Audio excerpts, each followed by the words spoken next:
আজি বিধানসভা বাজেটৰ প্ৰথম দিন আৰু বাজেটৰ প্ৰথম অধিৱেশনত গুৱাহাটী লাজগেটত প্ৰতিবাদী কাৰ্যসূচীৰে উত্থাল কৰি তোলে বহু সংগঠনে।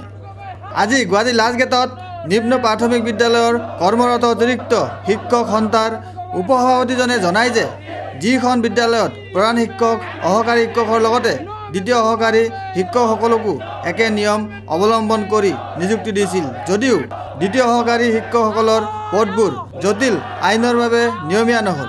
কিন্তু 15-20 বছৰ অতিক্ৰম কৰা শিক্ষকসকলে আজি পৰ্যন্ত বিনা বেতনে কাম কৰি আছে বুলি উপসভাপতি মাহবুবুৰ ৰহমানে চৰকাৰক দাবী জনাই কয়, শিক্ষা যিখন আইন 2012 সংশোধন কৰিলে পুনৰ সংশোধন কৰি আমাৰ বিদ্যালয়ত কৰ্মৰত অৱস্থাত থকা সকলো পৰ্যায়ৰ শিক্ষককে নিযুক্তি দিব লাগে আৰু যিকেইখন স্কুলত যিবোৰ স্কুলত নিম্ন প্ৰাথমিক বিদ্যালয়ৰ তৃতীয় শিক্ষক আছে যিবোৰ স্কুলত সেইবোৰ যেতিয়ালৈ নিযুক্তি নহয় তেতিয়ালৈকে তে শিক্ষক তাত দিয়াৰ ব্যৱস্থা কৰিব নোৱাৰে। এইটো আমাৰ প্ৰধানত মূল দাবী।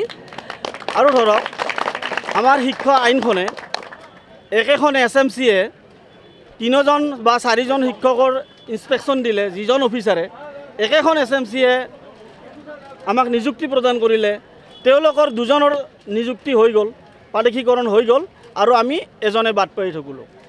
আৰু আনহাতে তেওঁলোকে সকলো ফেচিলিটি পালে আমি সেই ফেচিলিটিৰ পৰা বঞ্চিত হ'লোঁ।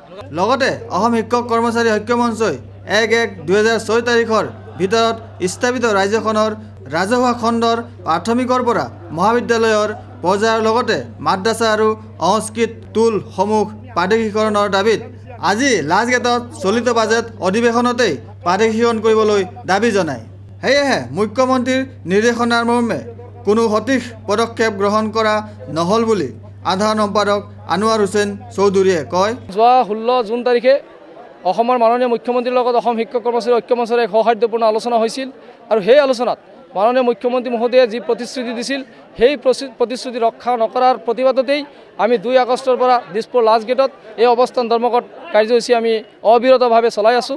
আজি আমাৰ 3য় দিন আৰু 3য় দিনাখনো এই কাৰ্যসূচী আমাৰ চলি আছে আৰু আমাৰ মূল দাবীটো আছিল যে অসম ভেঞ্চাৰ শিক্ষানুষ্ঠান পদ প্ৰাধিকৰণ আইন 2011 পূৰ্ণ পৰ্যায়ৰ সংশোধন কৰি 1-1-2006 তাৰিখৰ ভিতৰত ৰাজ্যখনত সৰ্বস্তৰৰ ৰাজহুৱা খণ্ডৰ ভেঞ্চাৰ শিক্ষানুষ্ঠানসমূহ প্ৰাধিকৰণ আইনৰ আওতালৈ আনি কৰ্মৰত প্ৰতিগৰাকী শিক্ষক কৰ্মচাৰীৰ পদ প্ৰাধিকৰণ কৰা। Video' journalist Sushanta Das, Sentinel News, Guwahati.